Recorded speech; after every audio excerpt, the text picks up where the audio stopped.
If you're in the market for a new wood cutting board for your kitchen, then you need to know the difference between edge grain and end grain cutting boards. First up, edge grain cutting boards.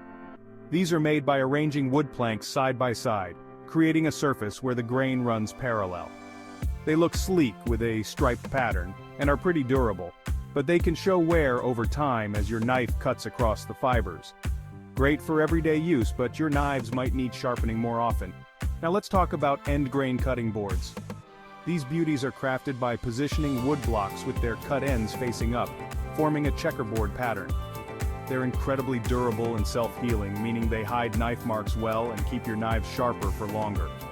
Perfect for serious home cooks and pros, so which one should you choose? Edge grain boards are practical and common for everyday cooking, while end grain boards are the go-to for knife enthusiasts and professional chefs. Whichever you pick, you're bound to slice, dice, and chop like a pro. Happy cooking!